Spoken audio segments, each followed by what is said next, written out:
El Ayuntamiento de Madrid les da la bienvenida al Centro de Cultura Contemporánea Conde Duque. La actividad va a comenzar. Les recordamos que apaguen sus teléfonos móviles.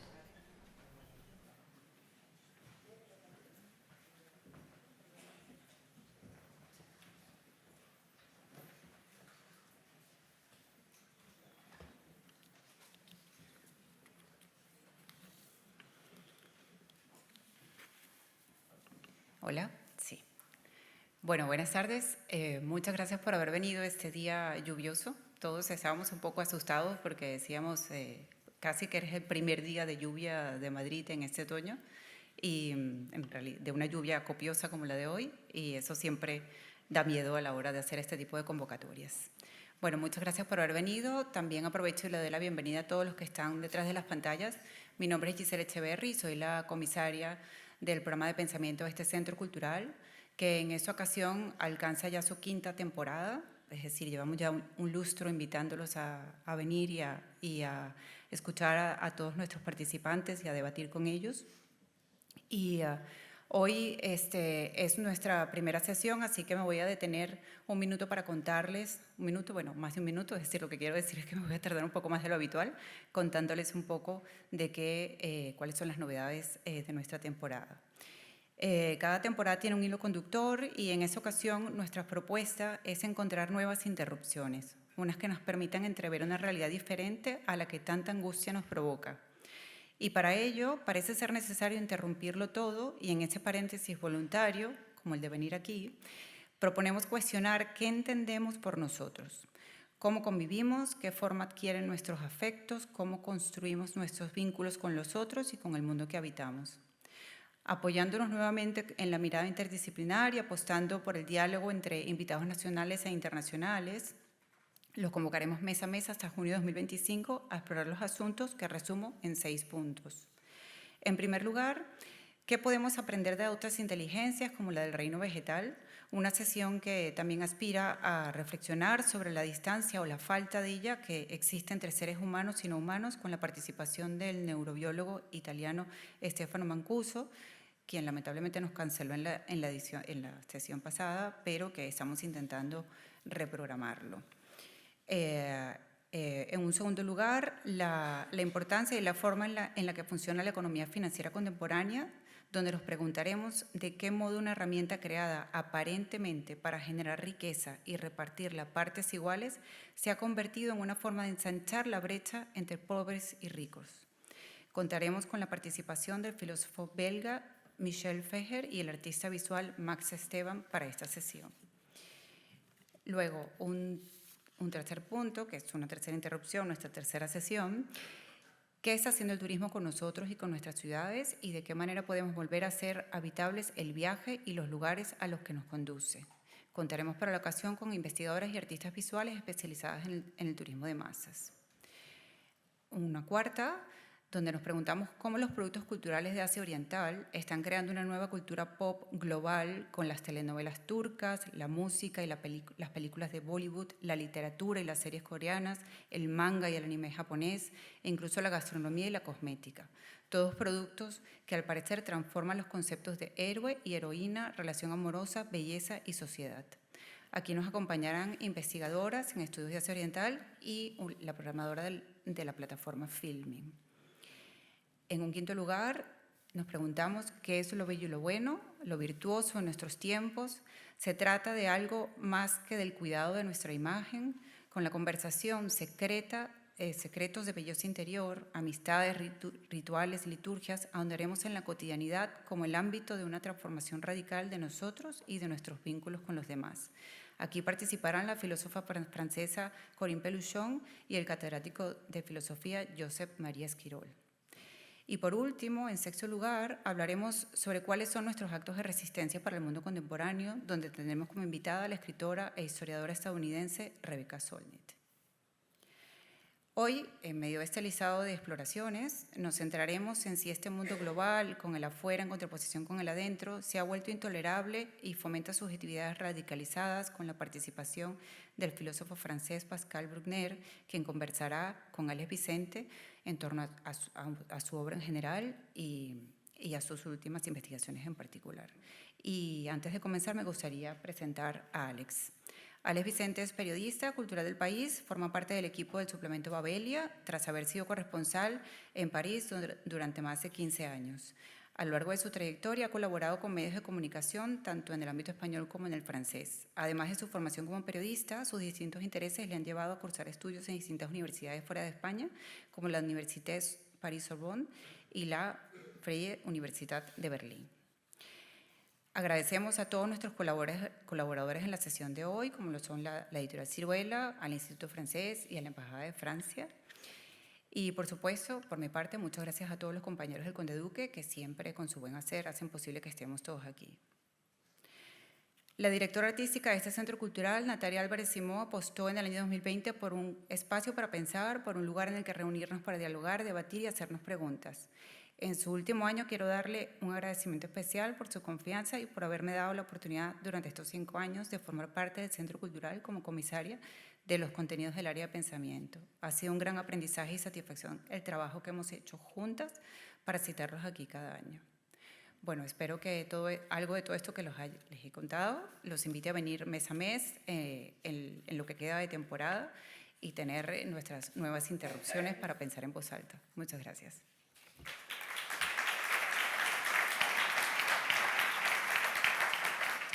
Muchas gracias a Giselle por la invitación y por la presentación, y gracias a todos vosotros por haberos acercado a esta conversación con el filósofo Pascal Bruckner, al que procedo a presentar para quienes no estén familiarizados con su trayectoria.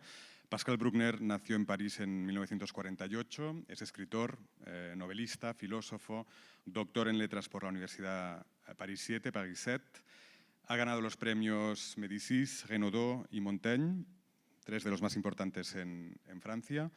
Cuenta con un sinfín de títulos que no voy a detallar porque estaríamos aquí hasta altas horas de la noche, pero citaré algunos títulos como La tentación de la inocencia, Los ladrones de belleza, La euforia perpetua, El nuevo desorden amoroso, La tiranía de la penitencia, El vértigo de Babel o Un instante eterno. Su último libro traducido al castellano es Vivir en zapatillas, sobre la renuncia al mundo en la actualidad, publicado por Ciruela, perdón, se me ha caído el boli, publicado por Ciruela con traducción de María Belmonte. En el libro, Bruckner describe una sociedad occidental sumida en el declive, absorta en el catastrofismo, en plena renuncia progresiva al mundo y a lo que sucede en el mundo, en un gusto voluntario por la reclusión que evidenció y seguramente multiplicó o aceleró la pandemia de 2020. Bruckner formó parte de los llamados nuevos filósofos que a lo largo de los años 70 y principios de los 80 se opusieron a las derivas del comunismo, enmarcados en la izquierda francesa, pero críticos con las derivas del comunismo, y hoy se ha vuelto a su vez crítico con el multiculturalismo o con ciertos aspectos del feminismo. Hablaremos de todo ello a lo largo de esta conversación. Voy a hacer una serie de preguntas a lo largo de unos 50 minutos, una hora, y acto seguido pasaremos el micrófono a la sala para que podáis formular las vuestras. Así que podéis ir reflexionando sobre vuestras preguntas a lo largo de este diálogo. Mi primera pregunta para Pascal Bruckner consiste en los cambios acontecidos desde que escribió el libro, que se publicó en francés hace 2 años, en 2022. El libro está escrito en 2022, estamos hoy en 2024. ¿Qué ha sucedido a lo largo de estos 2 años? ¿Ha cambiado en algo su diagnóstico respecto al repliegue que describía en este ensayo?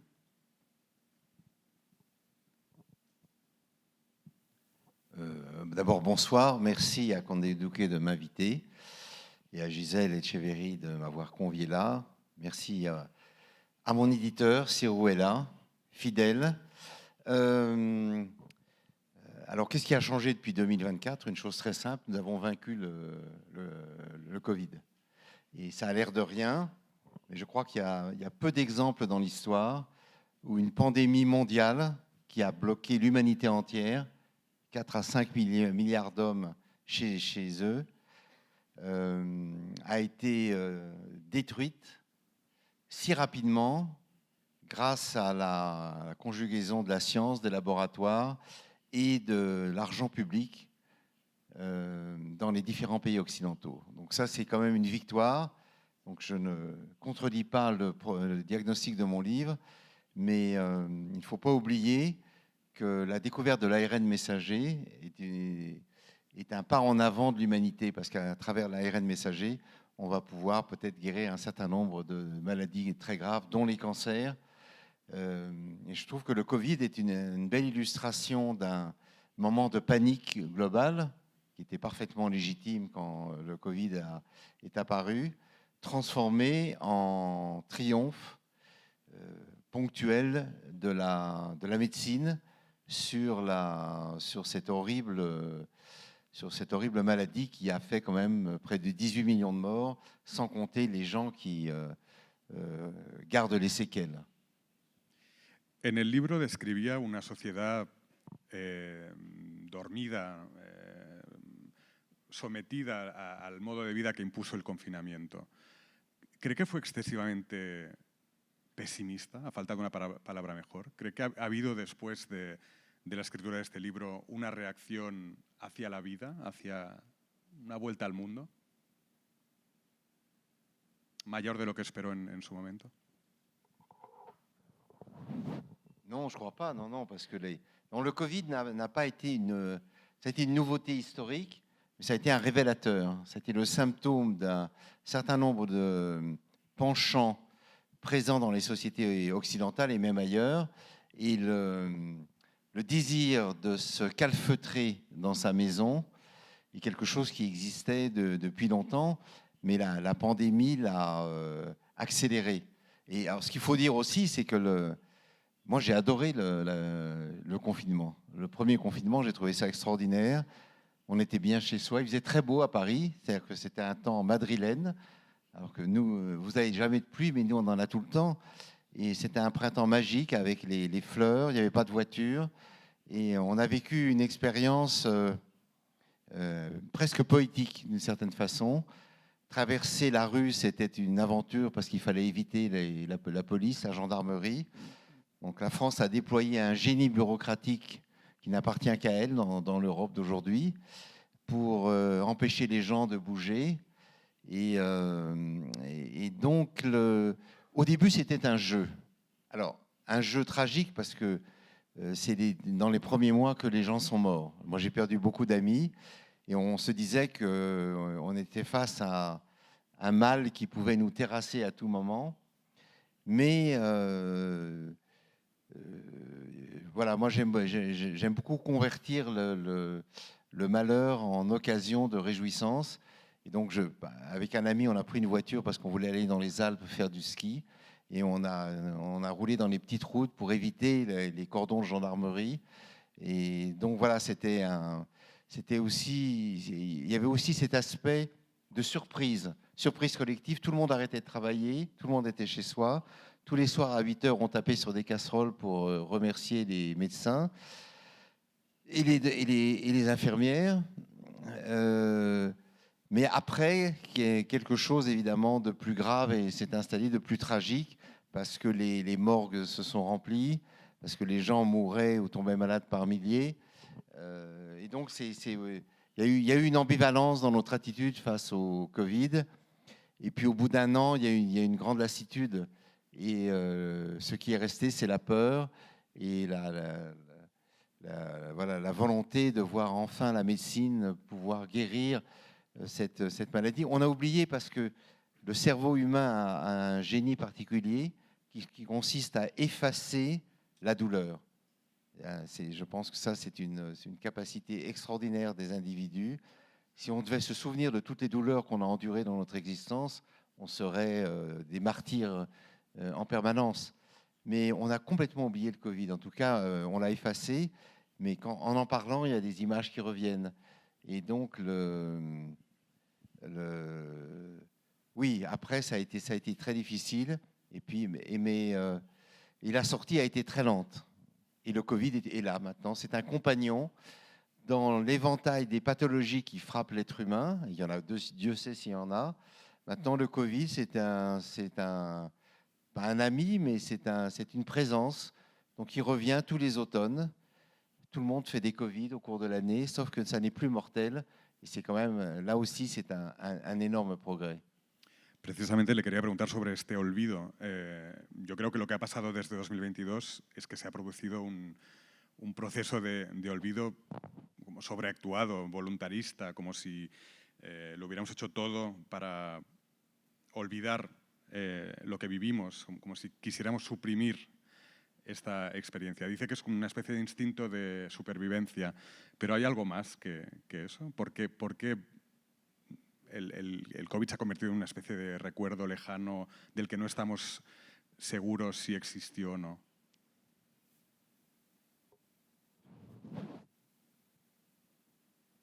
Oui, ça a existé, ça existe toujours, puisque à Paris comme à Madrid, on voit des gens avec des masques, surtout dans le métro.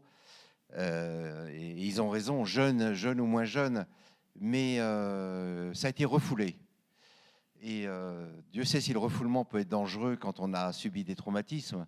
Mais là, dans ce cas-là, je trouve qu'il y a tellement de choses douloureuses dans l'actualité qu'on n'a plus le temps de se pencher sur une maladie dont je répète qu'elle a été globalement vaincue par la médecine, par la science. Nous avons maintenant des vaccins chaque année. D'ailleurs, c'est le moment pour les gens d'un certain âge d'aller vous faire vacciner contre la grippe et le Covid. Et la grippe est plus dangereuse aujourd'hui que le Covid, parce qu'elle peut tuer. Mais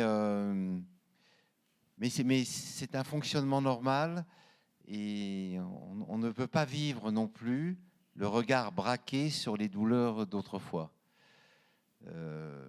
Enfin, en tout cas, c'est ma philosophie de la vie. Je suis un optimiste délibéré. Et mon optimisme augmente avec l'âge, ce qui n'est pas normal. Una cosa interesante que acaba de decir es que a usted le gustó el primer confinamiento. Es decir, que las críticas que dirige en el libro a sus semejantes también las dirige a usted mismo, a este instinto por vivir en zapatillas, este gusto por vivir en zapatillas. Se lo digo porque a veces sus ensayos se perciben como ataques al prójimo y hay tal vez una clave de que también son autocríticas.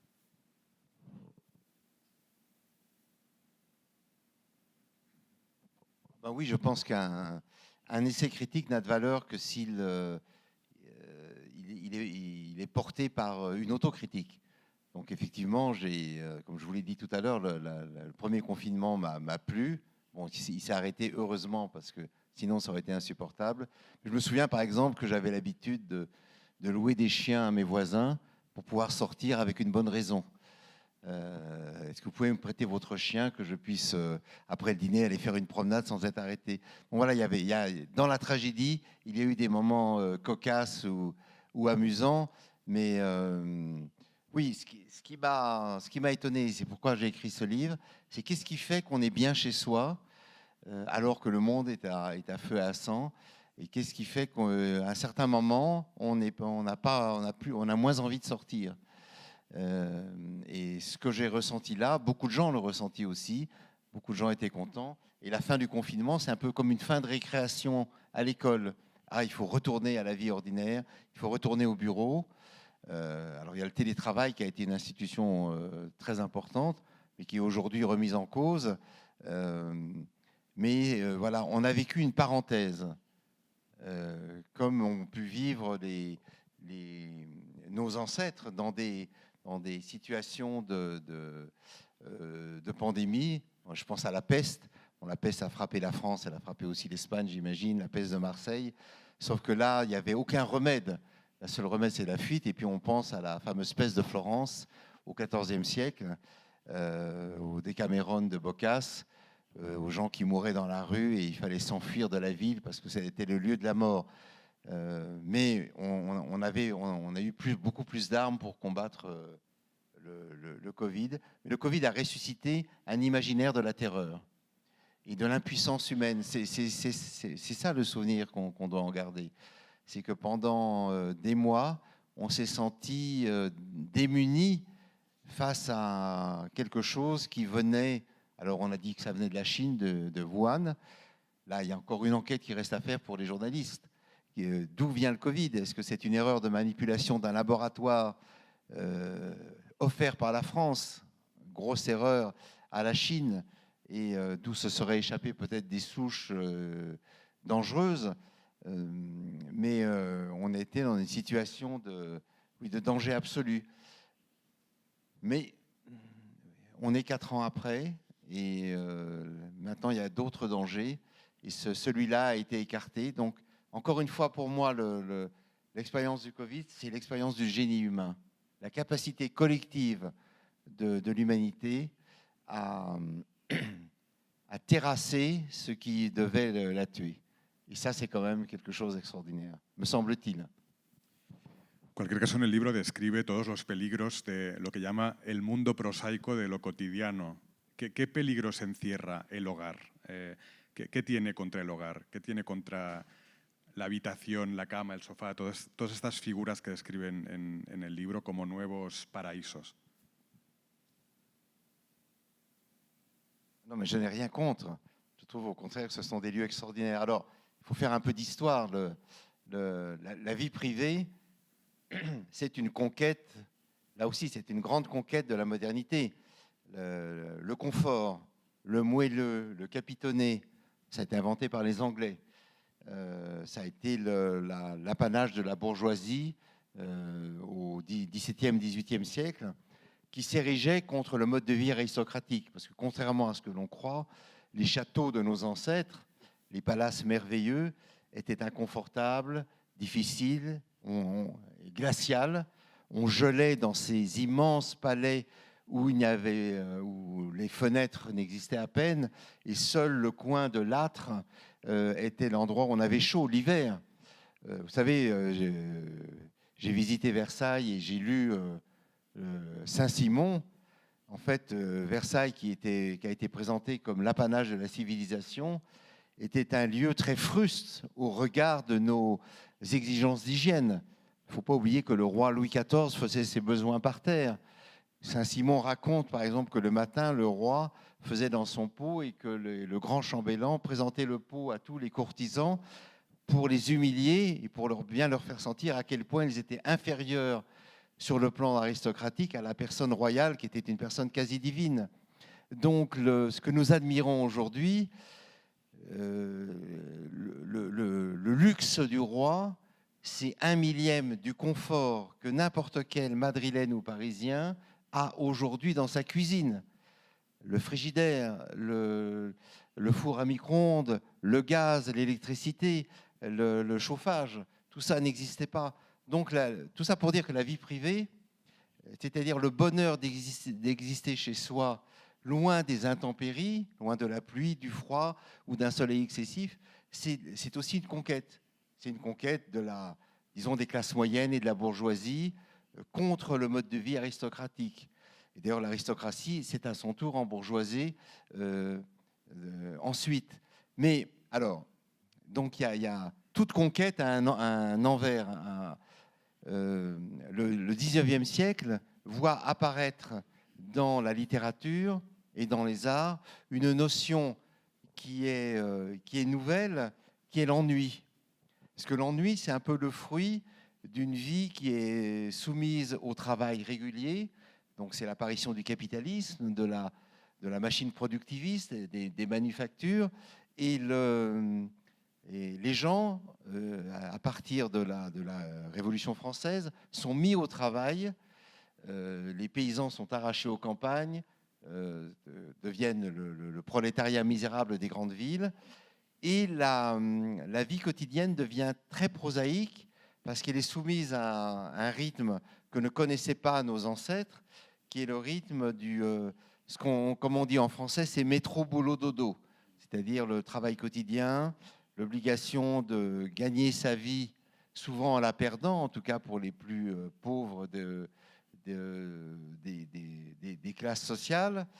Et l'ennui est une sorte de poison qui va s'insinuer dans la vie des individus, du haut en bas de l'échelle sociale, parce que l'ennui implique une vertu qui a été prônée par la bourgeoisie entrepreneuriale, qui était la régularité. Donc toutes les vertus du capitalisme, la régularité, l'assiduité, l'appât du gain, la moralité plus ou moins suivie, toutes ces vertus-là sont productrices aussi de la prose du monde. Et contre et c'est l'apparition du bourgeois comme type humain, qui est aujourd'hui un type humain universel. Donc le bourgeois remplace l'aristocrate. Je rappelle que dans l'aristocrate était voué à deux grandes activités, c'était la chasse et la guerre. Un noble n'avait de valeur que s'il se battait au service de son seigneur ou de son roi, ou s'il il allait à la chasse, parce que son métier, c'était de tuer avec un certain nombre de règles d'honneur. Le bourgeois, c'est un nouveau type anthropologique. Et le bourgeois va susciter une double réaction, une réaction romantique, parce que le bourgeois est vulgaire, il est petit, il est mesquin, et donc tous les grands poètes romantiques du 19e siècle, que ce soit en Allemagne, en Angleterre, en Écosse, ou en Espagne ou en Italie, vont se révolter contre ce prototype d'humanité qui ne considère que le travail et la bonne réputation. Le bourgeois veut être moral. Et puis, de l'autre côté, il y a le révolutionnaire, celui qui veut bouleverser cette société de l'exploitation de l'homme par l'homme. C'est le marxiste, c'est le communiste, c'est le socialiste, c'est l'anarchiste. C'est les premiers féministes ou les premières féministes qui vont s'insurger contre la société.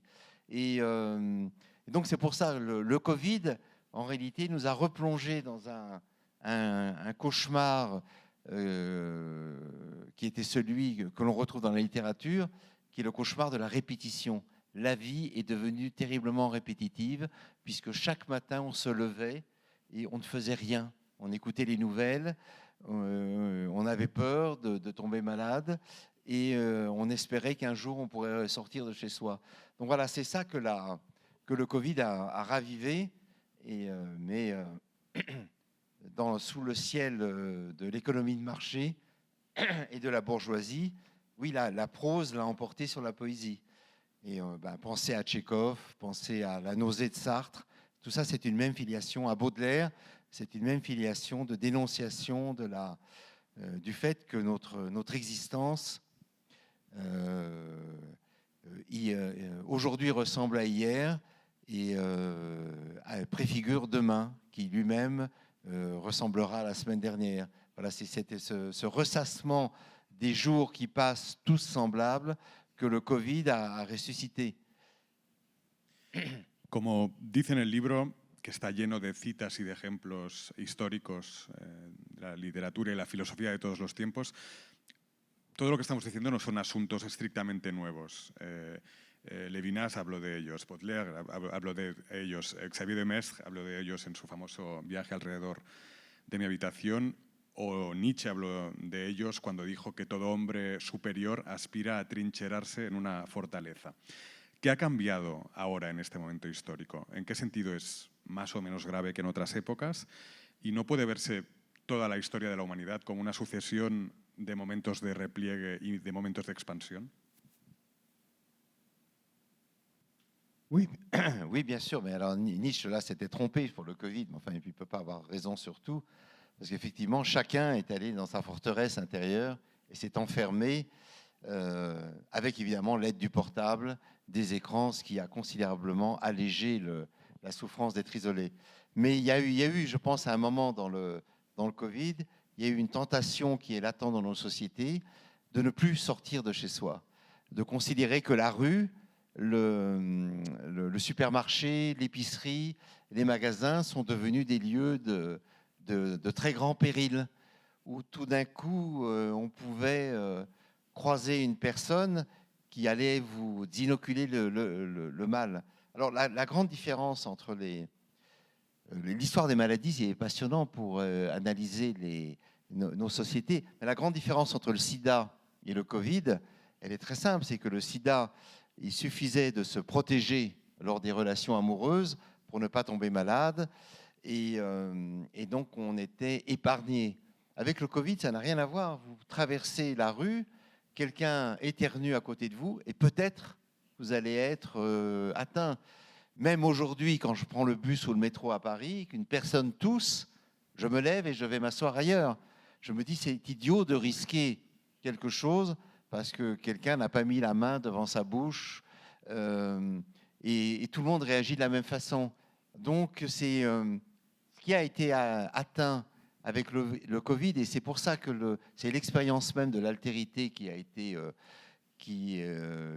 touchée. Ce qui a été atteint, c'est le souffle, c'est-à-dire la parole de l'autre. Or, quand nous parlons, notre souffle touche l'autre. Nous sentons son haleine, mais nous ne pensons pas que les postillons sont forcément porteurs d'une mort potentielle. Or, ça a été le cas pendant 2 ans. Pendant 2 ans, nous nous sommes regardés les uns les autres comme des assassins potentiels. Alors, j'exagère, bien sûr, mais souvenez-vous que dans les familles, quand le père tombait malade, on l'enfermait dans une chambre à clé, on glissait les repas sous la porte et il n'avait pas le droit de sortir pendant 10 ou 15 jours jusqu'à ce que les tests soient enfin négatifs. Et c'était à tour de rôle. Après, c'était la mère, ensuite, c'était les enfants. Donc, l'isolement, on a retrouvé la vieille tradition de la quarantaine, qui était une image médiévale qu'on pensait... Donc, c'est le lien à l'autre qui a été directement impacté. Et c'est pour ça que la pantoufle, la robe de chambre sont devenus les emblèmes en fait de la solitude de l'individu confronté à un monde éminemment dangereux. Alors le monde aujourd'hui reste dangereux, mais on peut enfin sortir et enfin vivre cette dialectique de l'intérieur et de l'extérieur. Les avions sont pleins à nouveau, les aéroports sont pris d'assaut, mais il y a aussi de nombreuses zones du monde où l'on ne peut plus voyager. Toute l'Asie est fermée à cause du djihadisme, à cause des guerres. Toute l'Afrique subsaharienne est fermée à cause des guerres aussi. Donc, pour nous, Européens, l'espace du voyage s'est rétréci à l'Europe, l'Amérique latine, l'Amérique du Nord et l'Asie du Sud-Est. Les autres zones du monde sont devenues peut-être plus problématiques pour nous. Más allá de su diagnóstico sobre los cambios que se produjeron con la llegada de la COVID, tal vez el aspecto más interesante de su libro y de algunos de sus títulos recientes es que habla de un mundo que ha dejado de creer en el futuro. Es algo que escribe también en este libro. Dice que todo esto sucede en un mundo que ya no cree en la idea de porvenir y que no ve en los próximos decenios más que un derrumbamiento potencial. Habla de 2 ideologías dominantes en Occidente, el llamado declinismo y el catastrofismo. ¿Cómo se han apoderado estas pulsiones, estos fenómenos de la sociedad occidental?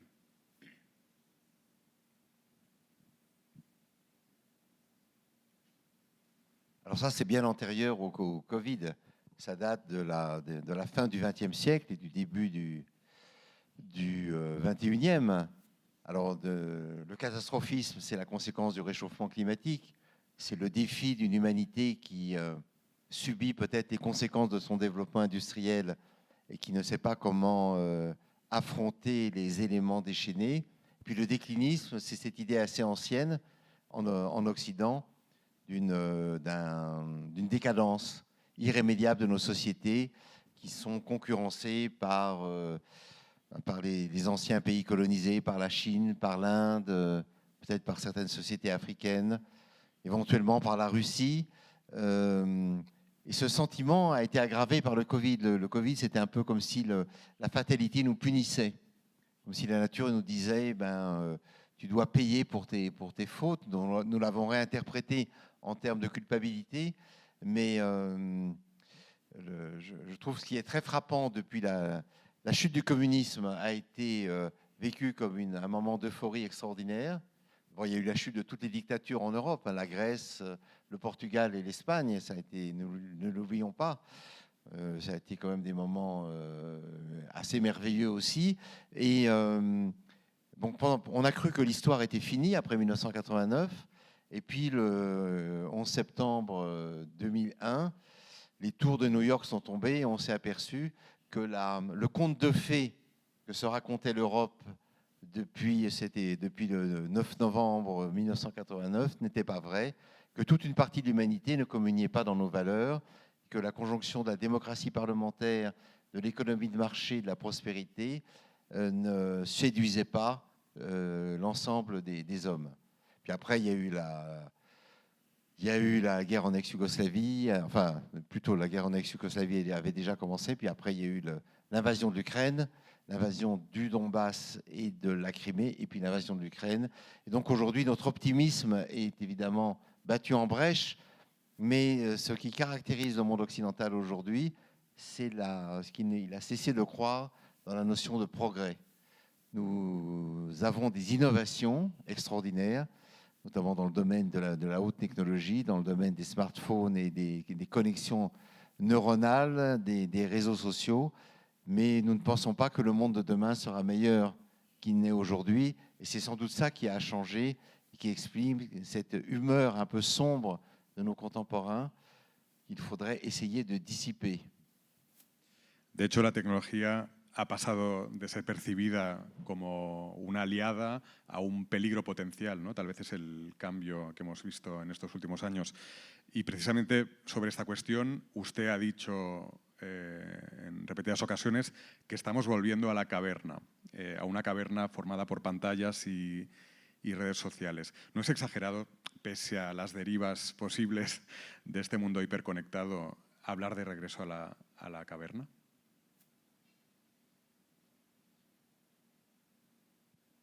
En fait, oui, c'est tout le paradoxe de la révolution Internet. Internet est apparu à la fin du siècle dernier comme une utopie d'une agora planétaire.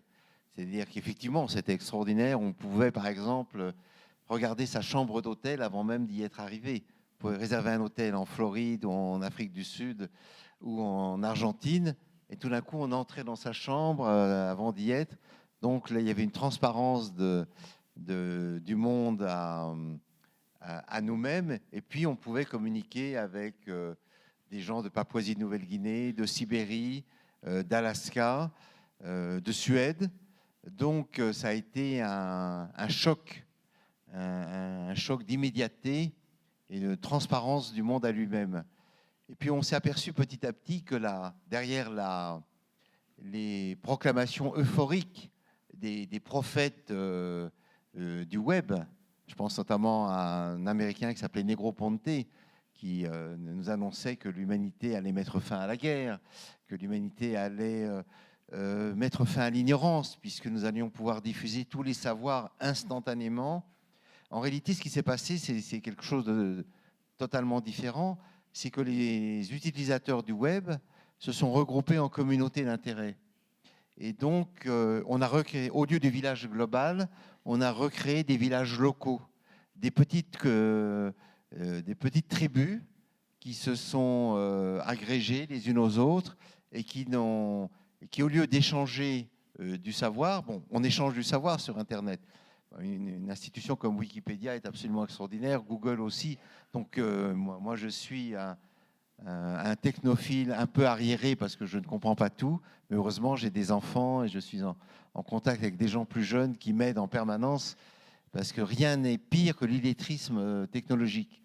Pour quelqu'un de mon âge et pour les gens de ma génération, ne pas avoir de portable, ne pas avoir d'ordinateur, ne pas être sur les réseaux sociaux, c'est tout simplement se tirer une balle dans le pied ou se tirer une balle dans la tête.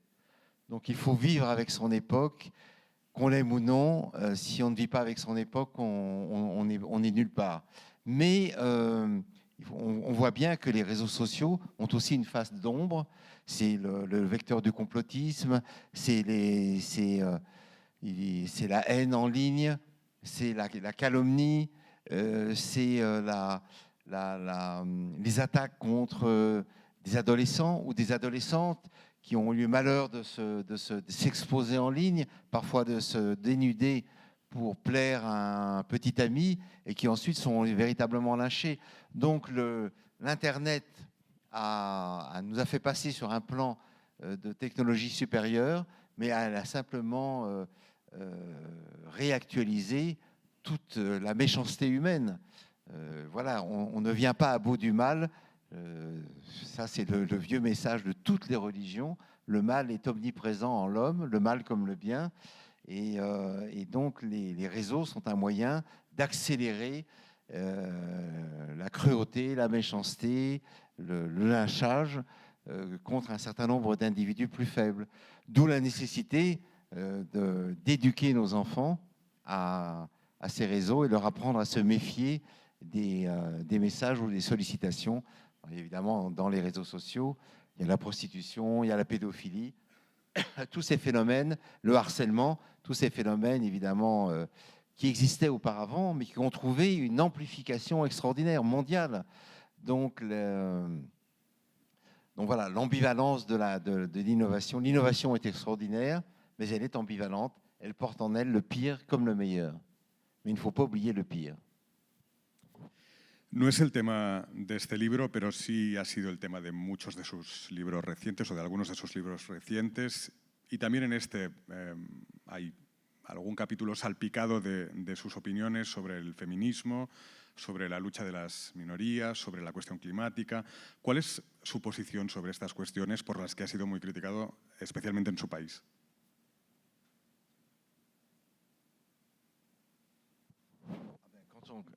Quand on s'expose, on reçoit des critiques. Non, mais celui qui ne risque rien, si on n'a pas un ennemi, si on n'a pas beaucoup d'ennemis, on n'existe pas. C'est une règle fondamentale. C'est vrai d'une nation et c'est vrai d'une pensée libre. Quand on a une pensée libre, forcément, on bouscule les intérêts. Donc, quand j'étais plus jeune, je participais à des mouvements antitotalitaires en direction d'Europe de l'Est. Donc, je me suis rendu beaucoup de fois en Tchéquie, en Pologne, même en URSS, pour porter des messages à des dissidents. Bon, à mon avis, j'étais l'idiot utile des services secrets de ces pays, parce qu'évidemment, tout le monde savait où j'étais, qui j'allais voir, mais peu importe. Mais je pense que le message de la liberté reste important aujourd'hui. Et donc, pour répondre à votre question, très souvent, les mouvements d'émancipation, autour des minorités, par exemple, autour du néo-féminisme, portent aussi en eux des régressions possibles. Donc, on peut soutenir le féminisme, on peut soutenir la lutte des minorités, mais pas forcément aller dans le sens de leurs excès ou de leurs égarements. Donc voilà, c'est la raison, je crois, pour laquelle j'ai été, avec d'autres, parce que je ne suis pas le seul, critiqué. Alors, pour parler du féminisme, je pense qu'il y a deux féminismes aujourd'hui dans le monde occidental. Il y a un féminisme universaliste, hérité de Simone de Beauvoir, de Simone Veil, d'Elisabeth Badinter, qui vise à réconcilier les hommes et les femmes et à consacrer dans la loi l'égalité des chances entre les deux parties de l'humanité. Et puis il y a un néo-féminisme hérité d'inspiration anglo-saxonne qui pense que les hommes et les femmes sont liés par mégarde les uns et les autres, que ce sont deux humanités totalement différentes, comme deux tribus qui camperaient de part et d'autre d'un fleuve et qui ne pourraient communiquer que par l'intermédiaire de leurs avocats. Et le rôle de la justice dans les relations amoureuses s'est considérablement amplifié depuis un demi-siècle. Et si bien qu'on pourrait dire aujourd'hui que le couple adultérin est composé du mari, de la femme et de l'avocat, qui travaillent indifféremment pour l'un ou pour l'autre, pour tirer de l'argent, évidemment. Et donc, ce qui me gêne parfois dans le néo-féminisme, c'est qu'il parle non pas le langage de l'apaisement, de la réconciliation, mais un langage belliqueux. Alors que l'on soit belliqueux dans les cas de viol ou de harcèlement, c'est normal, et qu'on considère que la plénitude amoureuse ne peut pas exister entre un homme et une femme parce que les hommes seraient coupables de toute éternité, me paraît à moi légèrement exagéré. Et en tout cas, c'est une vision que je trouve un peu sinistre de l'humanité. Alors, dans les pays latins, contrairement aux pays anglo-saxons, alors moi j'aime beaucoup l'Amérique, hein, une partie de ma famille est américaine, mais je n'aime pas le puritanisme anglo-saxon. Et ce que nous avons, nous, latins, j'inclus la France, Espagne, le Portugal, l'Italie et tous les pays de culture latine, c'est une tradition de courtoisie et de galanterie. Et je ne crois pas que la courtoisie et la galanterie ne soient que les masques de la violence masculine. Je pense que beaucoup de femmes sont très sensibles aussi à cette tradition qui est une tradition littéraire, qui a eu ses lettres de noblesse. Et donc, on peut être à la fois féministe et aussi partisan de relations égales et courtoises entre les unes et les autres. Pero como persona que se ha significado contra las agresiones sexuales, ¿le reconoce algún mérito al Me Too con el que ha sido tan crítico? Alors, je n'ai pas critiqué autant. Non, alors, évidemment que MeToo est un progrès, mais c'est un progrès paradoxal parce que je pense qu'à certains égards, il y a dans MeToo quelque chose qui discrédite l'essence même du mouvement lorsque on accuse sans preuve un certain nombre de personnalités publiques et qu'en les accusant, on les condamne. C'est-à-dire qu'au fond, un des penchants très dangereux de MeToo, et c'est vrai en France, c'est vrai aux États-Unis, c'est vrai partout, et ça a été dénoncé aussi par de très nombreuses féministes. Je vous conseille de lire le dernier livre de Caroline Fourest, paru en France, qui fait un bilan de MeToo après 7 ans. Le risque, c'est que on ne s'intéresse plus aux démarches de la justice, mais que l'on condamne une personne sur la foi des accusations portées contre elle. Et le fait de dénoncer un homme pour harcèlement, pour agression, ne doit pas nous dispenser d'écouter la parole de l'accusé, qui a le droit, lui aussi, de se défendre. Or, MeToo fait bon marché très souvent de la présomption d'innocence, qui est quand même à la base de notre système judiciaire. Je dirais que dans la justice, il y a 2 impasses. Il y a ne pas punir un criminel, donc laisser un crime impuni. Ça, évidemment, c'est insupportable. Et de très nombreux viols restent impunis. Et donc, c'est une déficience du système judiciaire. Mais condamner un innocent, c'est aussi une faute terrible. Et donc, le chemin de la justice se tient sur un fil très ténu entre 2 abîmes. Et on peut reprocher à MeToo d'avoir parfois procédé à des lynchages publics vis-à-vis de personnalités qui se sont révélées finalement innocentes. Alors, je vais vous prendre 2 exemples, parce que Woody Allen, donc accusé de viol par son ancienne épouse Mia Farrow, a été blanchi par la justice américaine. Il a été innocenté, il a eu un non-lieu. Mais aujourd'hui, il ne peut plus tourner aux États-Unis. Ses films ne sont plus projetés. Il est persona non grata là-bas. Donc, il vient en Europe, il vient chez vous, ici en Espagne, il vient à Paris, parce que là-bas, il est suspecté. Or, la suspicion vaut culpabilité. Autre exemple plus récent, le trompettiste libanais Ibrahim Malouf. Il a été accusé il y a 6 ans par la fille une fille de ses amis d'attouchement sexuel et de propositions malhonnêtes.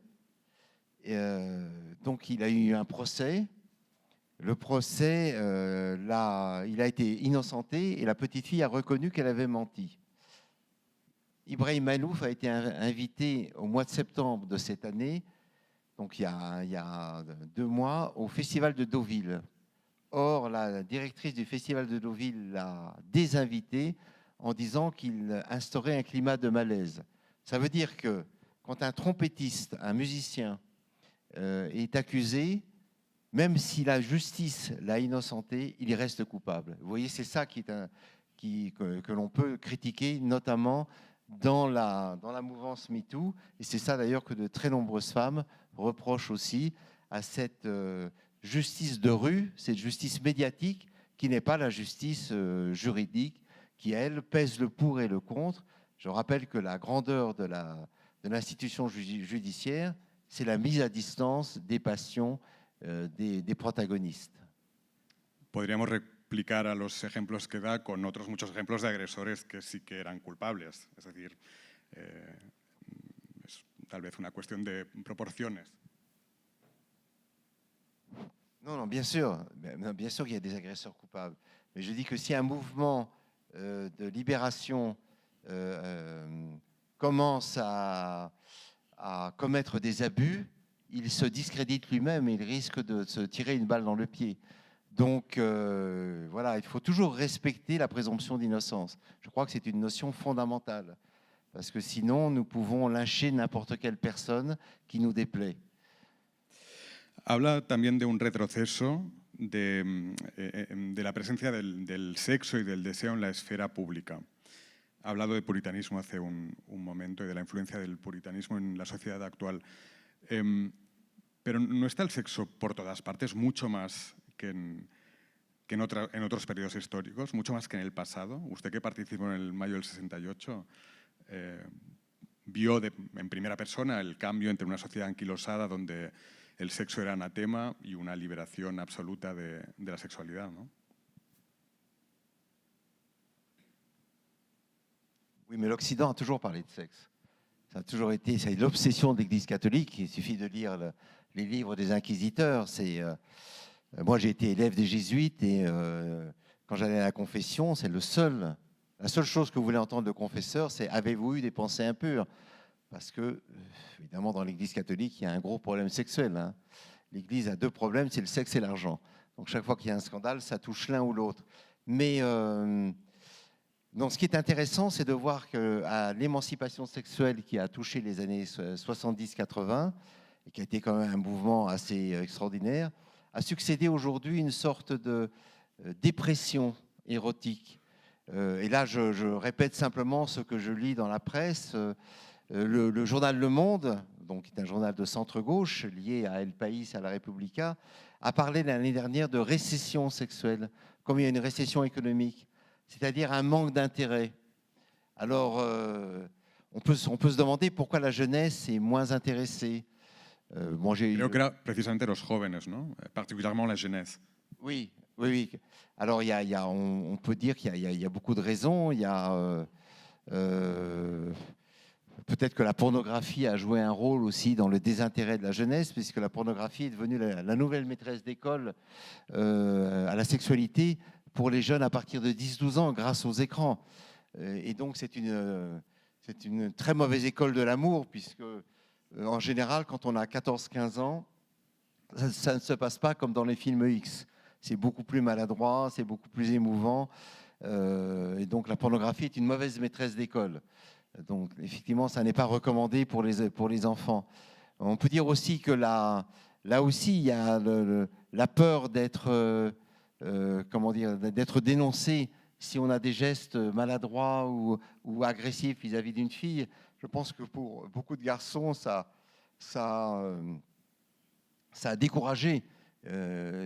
On se dit, au fond, le risque est trop grand. Si je me conduis mal avec cette fille, je peux être dénoncé. Et alors, là, on n'aura pas le temps d'en parler ici, mais dans les universités américaines, parce que ma fille sort de l'université, les relations sexuelles sont très codifiées juridiquement. Il y a des applications Yes to Sex. Chaque rapport sexuel doit être reformulé explicitement pour éviter des procès. Parce que la grande terreur des universités américaines, c'est le coût excessif des procès. Donc tout ça peut jouer aussi. Et puis c'est peut-être les gens se disent aussi c'est beaucoup de bruit pour rien. Finalement, ce n'est qu'un plaisir éphémère que l'on peut trouver en regardant une vidéo porno et en pratiquant une certaine forme d'onanisme. Donc il y a une sorte de déflation de la jouissance, alors qu'au contraire, à mon époque, il y a eu une découverte extraordinaire. Mais alors, moi, j'ai une autre hypothèse. C'est que les périodes historiques sont dialectiques et qu'à la redécouverte du plaisir postérieure au néo-puritanisme de la Seconde Guerre mondiale, a succédé une saturation. Au fond, voilà, le sexe est une découverte qui s'est petit à petit normalisée dans la vie des couples et dans la vie des individus. Et le retour de l'interdit via MeToo, via la maladie potentielle, via les pandémies, le retour de l'interdit, c'est peut-être une manière pour nos sociétés, inconsciemment, de revaloriser un geste qui s'est banalisé.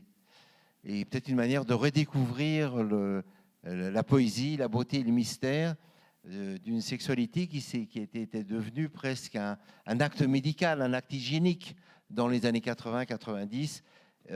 C'est tout le paradoxe d'un penseur qui n'est plus du tout connu aujourd'hui, qui s'appelait Wilhelm Reich, donc un penseur, c'est un communiste allemand, un disciple de Freud, qui expliquait que pour vaincre le cancer et les maladies, il fallait faire l'amour régulièrement et que c'était excellent pour combattre le nazisme, le fascisme et le stalinisme. Alors, à cette vision utilitariste, évidemment, n'est pas très glamour pour les jeunes générations, c'est pas quelque chose qui peut les transporter. Et donc, je pense que le néo-puritanisme que nous vivons aujourd'hui, c'est peut-être une manière aussi de revenir un jour, dans quelques années, à une situation où les tabous tomberont à nouveau. Mais je vois que c'est un mouvement comme, vous savez, les mouvements du cœur, diastole, systole. Mais ça rend la chose peut-être encore plus intéressante, parce qu'au fond, ce qui est clandestin est beaucoup plus fort et puissant que ce qui est autorisé et permis. ¿Qué queda de mayo del 68 en la sociedad actual? Usted que participó en ese movimiento. ¿Pueden ser leídos sus libros recientes como Requiems por el 68?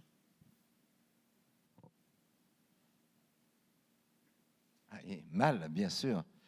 Ils ont très mal vieilli, puisqu'ils ont vieilli. Mais en même temps, la génération 68 bénéficie, avec toutes les générations de l'après-guerre, bénéficie de 20 ans d'années de vie supplémentaires. Et ça, on ne se rend pas compte que c'est un cadeau inespéré de la science, de la médecine, de l'hygiène, des conditions de vie.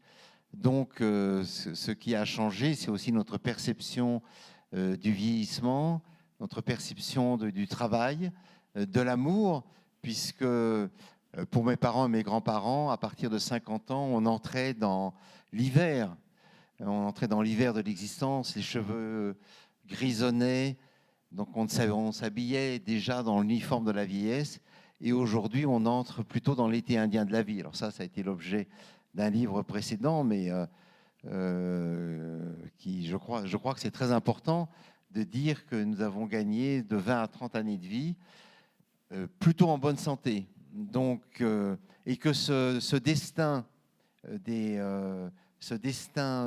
au-delà de la cinquantaine, il n'est pas simplement le produit des conditions sociales, il est aussi de notre propre responsabilité. C'est-à-dire qu'au fond, le fait de bien ou de mal vieillir dépend de nous, même très jeunes. L'hygiène de vie, la manière dont nous vivons, la manière dont nous mangeons, l'acuité intellectuelle, la passion pour les autres. Et c'est là où le Covid aurait pu être un facteur de vieillissement prématuré s'il avait continué. Le goût des autres, parce que c'est ça quand même la force de la vie, c'est de garder le goût des autres, de ne pas s'enfermer sur soi-même. Tout ça a fait que cette génération 68, certains sont morts déjà, mais ceux qui survivent sont ceux qui ont gardé vivant quand même le message de ces années, qui a été un message d'émancipation et de mouvement vers les autres. Mais 68, ce qui a été merveilleux, en dehors de toutes les sottises qu'on a pu dire, parce qu'évidemment, on a beaucoup déconné pendant ces 2 mois, c'était une débauche de néo-bolchevisme délirant, c'était aussi le mouvement qui faisait que tout le monde se parlait dans la rue, que les classes sociales étaient abolies, que les hiérarchies avaient disparu, et que le grand bourgeois parlait aux prolétaires. Ça a été quand même un mouvement assez extraordinaire que l'on retrouve dans toutes les révolutions depuis cette époque. Et donc, moi, je reste fidèle à l'esprit de ces années-là. Et surtout, je refuse de céder au pessimisme ambiant. C'est mon combat depuis 20 ans et ça le restera jusqu'au dernier jour. Se dice que los filósofos de aquel grupo que se llamó, al que se llamó los nuevos filósofos, Bernard-Henri Lévy, Aram Finkielkraut, o usted, André Glucksmann, no Rafael, André Glucksmann, Rafael es su hijo, se dice que todo ese grupo de filósofos se fueron convirtiendo en reaccionarios o incluso en filósofos de derechas. ¿Usted se sigue ubicando en la izquierda política?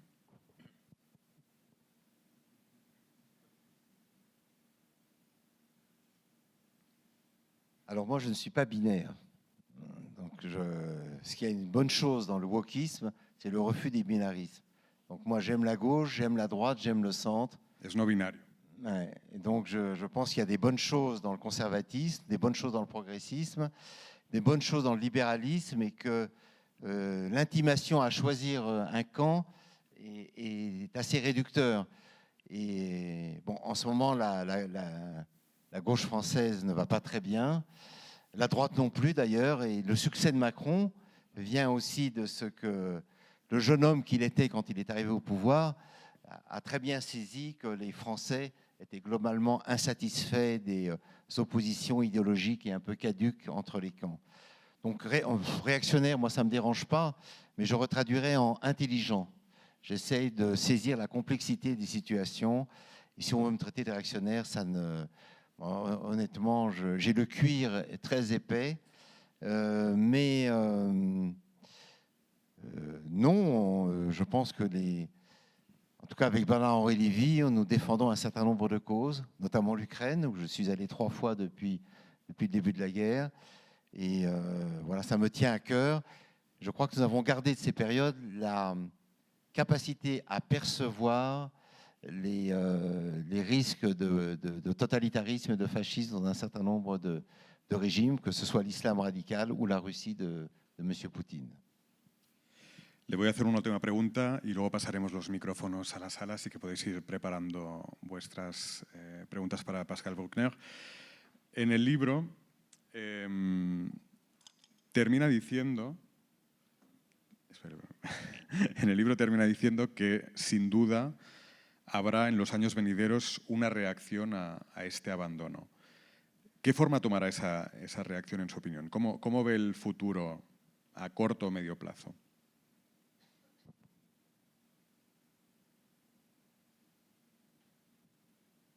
Ça pourrait nous tenir toute la soirée. Non, mais je vais prendre un exemple très simple, parce que pour moi, il est significatif. Je crois que nous voyons apparaître un néo-dandisme postérieur à l'avachissement du Covid. Ce qui m'a frappé pendant ces 2 années, c'est de voir que dans mon quartier, j'habite dans le Marais, les gens ne s'habillaient plus, parce qu'ils ne faisaient plus d'efforts pour plaire aux autres.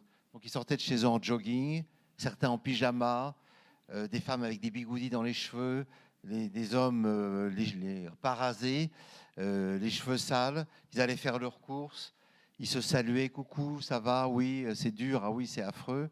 Et puis, on a tous vu de ces vidéos très drôles où un PDG ou le patron d'une grande entreprise parlait avec une cravate et une veste devant l'écran. Puis quand il se levait pour aller chercher un verre d'eau, il était en caleçon en dessous, avec la chemise qui pendouillait. Donc pour moi, c'est l'exemple même de cette période. Et donc ça nous faisait beaucoup rire. Et je crois qu'aujourd'hui, le monde post-Covid est un monde qui va retrouver le sens des autres. Donc l'obligation, parce que sortir de chez soi, c'est pas simplement s'habiller pour aller au travail, c'est aussi s'habiller pour rencontrer les autres. C'est se laver, se raser, se maquiller, être présentable, savoir qu'on aura une personnalité sociale toute la journée et que le soir, on pourra enfin se laisser aller en famille, mais qu'entre-temps, on ne peut pas céder au débraillé. Or, le débraillé, c'est une notion qui était très forte dans les années 70. Cette espèce on cultivait le naturel. Mais je vois aujourd'hui, surtout à Paris, Il y a les Fashion Week qui ont une débauche d'artifice, une débauche de tenues extravagantes. Alors on aime ou on n'aime pas, peu importe. Mais en réalité, je crois que ce néo-dandisme dit quelque chose. Nous redevenons des êtres humains soucieux du regard des autres. Or, vivre en société, c'est vivre aussi sous le regard des autres, c'est présenter une apparence humaine. Et donc, on ne peut plus se replier sur la sphère privée. On n'est pas des castors ou des taupes qui nous enfouissons dans les terriers en vivant loin de la présence humaine. Et ça, je crois que c'est très, très important. Maintenant, pour l'avenir, ça dépend de tellement de facteurs. C'est une discussion trop longue pour vous répondre ce soir. Pero dice que siente cierta esperanza pese a todo, es decir, que no ha perdido el optimismo, pese a su diagnóstico extremadamente sombrío en algunos aspectos. Oui, on peut poser un diagnostic, et puis on peut dire aussi au malade qu'il a une chance de s'en sortir. Donc je pense qu'aujourd'hui, la situation européenne, elle est très simple. Nous avons la guerre à nos frontières. J'étais il y a 5 jours en Roumanie, et tous mes interlocuteurs m'ont dit, à 100 km au nord, les barbares sont là. Les barbares, c'est-à-dire les Russes. Ils peuvent déferler sur nous, nous envahir, nous détruire. Et s'ils reconstituent l'Empire soviétique, même l'Europe de l'Est sera en danger. Donc je crois que c'est ça aujourd'hui qui nous menace. Il y a la guerre aussi au Proche-Orient. Il y a dans nos pays des jeunes gens et des jeunes filles qui voudraient se faire exploser au nom de Dieu. Donc il y a les narcotrafiquants qui sont en train de s'emparer des principales villes françaises, comme ils se sont déjà emparés de la Hollande et de la Belgique. Donc les risques sont là immenses. Donc ce n'est pas le moment de se reposer dans son terrier, c'est le moment de se forger une personnalité de résistance, donc, et de réfléchir à une riposte appropriée. Mais vous savez que la semaine prochaine, il y a une échéance qui est pour nous capitale aux États-Unis, puisque c'est l'Amérique qui est quand même reste la première puissance mondiale, et c'est de l'armée américaine que dépend aussi notre sécurité. À Madrid, comme à Paris, comme à Berlin, comme à Rotterdam, comme à Varsovie. Donc tout cela ne dépend pas entièrement de nous. Donc on attend les résultats avec anxiété aussi. Voilà, je ne sais pas si j'ai répondu à votre question, mais en tout cas... Si nos ha dado algunas pistas en cualquier caso. Oui. Vamos a pasar. À suivre, à suivre. Exacto, una buena manera de terminar esta primera parte. Ahora pasaremos a las preguntas de los asistentes. Podéis formular vuestras preguntas, creo que hay micrófonos en la sala, así que levantad la mano y os daremos la palabra y podréis preguntar a Pascal Bruckner lo que os apetezca. ¿Quién se anima? Aquí hay un señor que empieza el turno.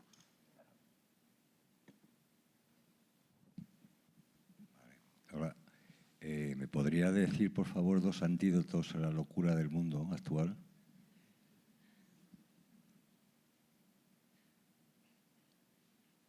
Les antidotes, ils ont été fixés par les anciens, les Grecs et les Latins, depuis toujours. C'est la raison, le stoïcisme et la sagesse.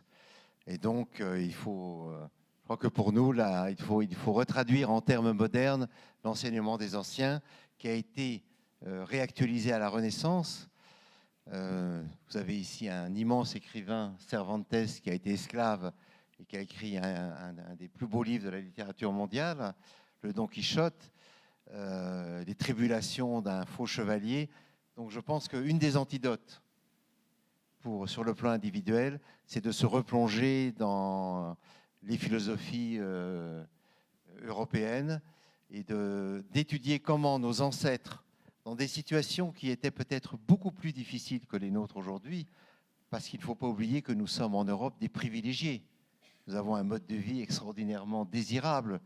Si tant de migrants viennent à Lampedusa, dans les Canaries, à Algeciras, chez nous, c'est bien que nous représentons une bulle de prospérité, de liberté qui n'existe ni en Afrique, ni dans le Moyen-Orient, ni en Asie centrale. Donc, En Albania, Comment? como la de los refugiados que están en Albania, de la señora Meloni. Esa es la riqueza europea. Yo creo que Europa es una gran farsante. Replanteando la pregunta, ¿cómo en estos niveles actuales donde la gente tiene más estudios o tenemos más estudios, más nivel cultural, están triunfando los autoritarismos? Es una contradicción. ¿Cómo teniendo más riqueza, esa riqueza está concentrada en el 10% de la población mundial, que tiene el 80% de la riqueza? Ya me callo. Mais la richesse est concentrée parce que nous travaillons. Je rappelle que les pays les plus riches du monde, c'est les monarchies pétrolières, c'est la Russie, c'est la Chine. Voilà, c'est tout simplement parce que nous avons construit une économie et que nous avons redistribué équitablement. L'Europe est un miracle, ne l'oubliez pas, nous sommes un miracle. Et nier ce miracle, c'est nier l'évidence. Pour le reste du monde, nous sommes un miracle et nous devons le rester. ¿Otra pregunta? Levantad las manos.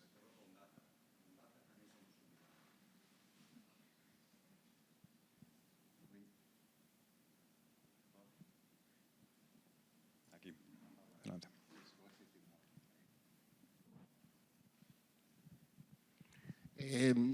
Me parece súper interesante lo que cuentas, pero ¿te parece, puede ser que lo que estamos hablando de esta idea de vivir en un jardín o vivir en pantuflas, el planeta entero está destruyéndose, ya Europa ya no puede sostenerse sola, sino el mundo está colapsando? Tal vez está un poco alejada del cataclismo civilizatorio occidental que está sucediendo. Puede ser eso. Non, alors, au contraire, plus la catastrophe augmente, plus les gens vont être tentés de se retirer chez eux. Il y avait le Covid qui a été la première étape, mais face à l'actualité difficile, les gens vont être aussi très tentés de fermer le poste et de se replier à la maison, dans la famille. Alors, moi, je ne dirais pas que le monde est en train de s'effondrer. Je dirais que c'est une recomposition. On passe d'un ordre mondial à un autre. L'ordre mondial, c'était celui qui était dominé par l'Occident d'après la Seconde Guerre mondiale et qui a triomphé avec la chute du mur. Et aujourd'hui, il y a un autre axe qui est en train de se reconstituer, formé par la Russie de Poutine, la Corée du Nord, la Chine, l'Iran et un certain nombre d'autres pays qui voudraient opposer à l'ordre occidental un ordre fondé sur l'oubli de la démocratie, sur le refus de nos valeurs. Et je crois que nous vivons l'affrontement entre ces deux ordres. C'est ça qui donne l'impression d'un certain chaos. Ce qui est vrai, c'est que l'invasion de l'Ukraine par la Russie a cassé un tabou qui était le tabou du respect des frontières. Là, et c'est là où Poutine, évidemment, nous a nargués. Et pour l'instant, je trouve que la réponse occidentale est très faible. L'Europe s'est réveillée très doucement et l'Amérique n'a pas donné aux Ukrainiens les moyens de se battre efficacement contre les Russes. L'Amérique aide l'Ukraine juste assez pour qu'elle ne perde pas, mais elle ne l'aide pas assez pour qu'elle gagne à reconquérir les territoires perdus. Et c'est là toute l'ambivalence des États-Unis qui ne veulent plus faire la guerre après la débâcle de l'Irak et de l'Afghanistan. Donc, enfin, mon inquiétude, elle est là, c'est l'effondrement du front ukrainien dans le Donbass et autour de Donetsk. Mais ça, c'est un problème très concret. Siguiente pregunta. Aquí, por favor, o allá arriba. Después vamos con usted. Hola, muchas gracias. Antes, cuando le han preguntado sobre antídotos, me ha sorprendido que haya nombrado el estoicismo, porque pensaba que era una especie de filosofía de renuncia al mundo. Y de hecho pensaba que también otro mal es el hedonismo por falta de valores. No sé qué piensa sobre ello. Alors, quand je parlais de stoïcisme, je parlais d'un stoïcisme adapté au monde contemporain. D'abord parce qu'il y a beaucoup de courants stoïciens et que même ceux qu'on appelait les épicuristes étaient en fait des gens qui ne voulaient pas s'exposer au monde. Mais quand je parle de stoïcisme, c'est qu'effectivement, face à la douleur, les anciens philosophes, et puis même les religions, la religion chrétienne, a offert un certain nombre de réponses pour surmonter le mal, la souffrance, le deuil. Donc ce sont des réponses que l'on ne doit pas négliger a priori, même si l'on n'est pas croyant. Mais évidemment, cela n'exclut pas le goût du plaisir, le goût des jouissances, le goût de l'hédonisme. Mais l'hédonisme seul ne suffit pas à une personne qui souffre d'une maladie mortelle à accepter de traverser les périodes douloureuses. Donc c'est le rapport à la souffrance en fait que vous interrogez à travers votre question. Et oui, la grande question c'est que faire de nos souffrances, comment les amoindrir. Je pense que les gens aujourd'hui, notamment dans les maladies, se réunissent entre eux pour partager les malheurs traversés et sans pour autant se décrire eux-mêmes comme des victimes. Je pense que là, il y a une volonté de ne pas se laisser terrasser par la douleur et par le malheur, qui est peut-être la forme contemporaine du stoïcisme. Alors la différence avec le stoïcisme d'hier ou d'autrefois, c'est que on ne s'incline pas devant la fatalité, mais on essaie de la combattre par tous les moyens, même si l'on sait qu'à la fin, on risque de perdre. Teníamos otra pregunta aquí delante, por favor.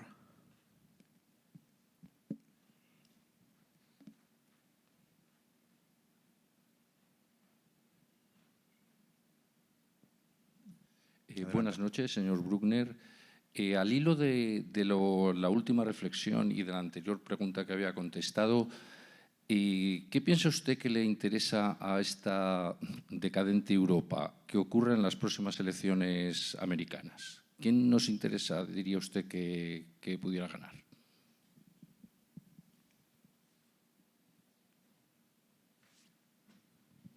Alors d'abord, je ne pense pas que l'Europe soit en décadence. Pardonnez-moi. Si c'est ça la décadence, alors elle est merveilleuse. Tous les peuples envient notre mode de vie.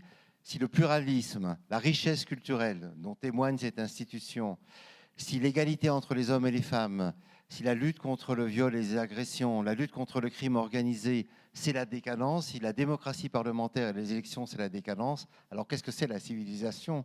Pour moi, la décadence, c'est l'Empire russe. La Russie de M. Poutine est un pays en pleine décadence, brisé par la violence, l'alcoolisme, la brutalité, le crime organisé. La société chinoise ne me fait pas envie, la société iranienne ne me fait pas envie non plus. Et donc, encore une fois, j'insiste sur le fait que l'Europe est peut-être faible, mais je ne crois pas qu'elle soit décadente. Alors pourquoi notre sort dépend des élections américaines? Tout simplement parce que depuis 1945, nous avons noué un contrat inconscient et malheureux avec l'oncle Sam, à savoir que l'Europe ne veut pas assumer sa défense. Les seuls pays qui ont une armée, c'est la France et l'Angleterre. Maintenant, la Pologne. La Pologne a une armée de 100 000 hommes et un armement extrêmement performant. Et l'issue de ces élections, elle est très claire. Si c'est Trump qui gagne, l'OTAN risque de quitter ses bases européennes. Si c'est Kamala Harris, ce sera la suite de la politique de Biden, c'est-à-dire une sorte de soutien prudent à la défense européenne. Alors, qui souhaite la victoire de Trump? Je pense immense majorité des Européens, parce qu'ils n'aiment pas son style, sa vulgarité, sa grossièreté, sa brutalité, et puis surtout son désintérêt pour le sort du monde. Kamala Harris sera évidemment meilleure parce qu'elle est une femme, parce qu'elle est plus humaine, mais n'oublions pas une chose, c'est que la constante de la politique américaine depuis Barack Obama, ce n'est plus la guerre, c'est l'isolationnisme. Les Américains ne veulent plus se battre, ne veulent plus mourir pour nous, ou pour une cause, ou pour une autre. Et donc, il faudra qu'un jour l'Europe paye pour sa propre défense et il se constitue une diplomatie, un gouvernement, un ministère des Affaires étrangères.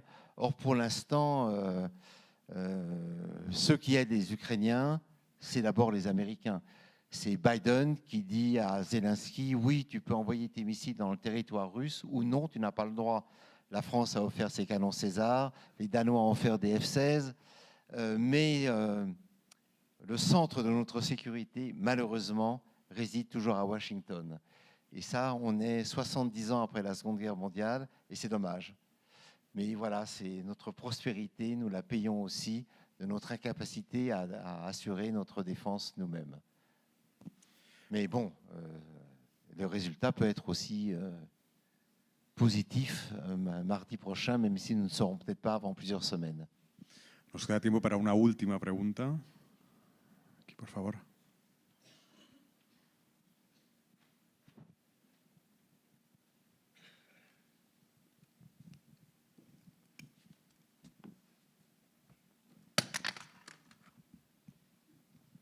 Alabo su pensamiento paradójico, puedo compartirlo.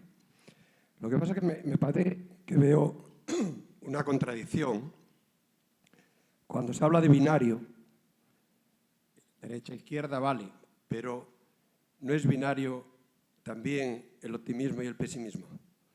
¿No sería más saludable una postura más escéptica, sobre todo en relación a Europa, que de jardín? Tendrá algunas flores, pero el parterre está bastante deteriorado. Critica el totalitarismo soviético, por ejemplo, pero ¿no le da miedo también el totalitarismo financiero?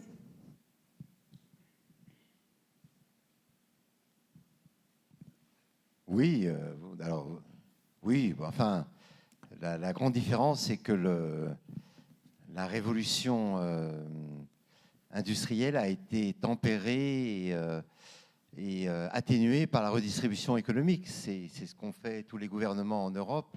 C'est la grande différence d'ailleurs entre le système européen et le système américain. Dans le système américain, les travailleurs se battent tout seuls. C'est un individualisme libéral où les gens constituent eux-mêmes leur retraite, où il n'y a pas de système de protection. Et l'Europe a fait un autre choix qui varie selon les pays, mais disons que le choix, c'est la protection des citoyens par l'État. Or, on s'aperçoit que ce système de protection des citoyens par l'État, les retraites, les assurances sociales, nous laisse aujourd'hui, Européens, plus pauvres que les Américains. Ça, c'est quand même les dernières données. Vous avez vu le discours de Mario Draghi récemment. L'Europe est en récession économique. Et je pense que la récession économique est plus grave qu'un éventuel totalitarisme. Et donc, il faut expliquer aux Espagnols, aux Italiens, aux Français, pourquoi les citoyens du Wisconsin ou du Minnesota gagnent plus proportionnellement que les Français, que les Espagnols, que les Portugais. Et donc, pourquoi notre système de protection engendre une certaine forme aussi de recul économique et d'un manque de compétitivité. Et je crois que ça, c'est aussi une question. Ça explique aussi peut-être aussi la poussée des populismes en Europe contre Bruxelles. Alors maintenant, pour l'optimisme, pessimisme, vous avez raison. Je pense que nous pouvons adopter une sorte de scepticisme. Alors il y a un scepticisme négatif, mais il y a un scepticisme positif. Un scepticisme actif qui nous engage à transformer les choses sans se résoudre à un conservatisme ou à un respect de l'ordre établi. Donc voilà, j'espère avoir répondu à vos questions.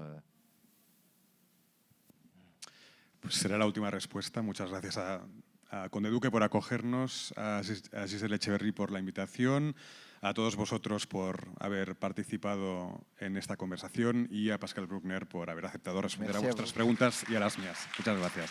Gracias.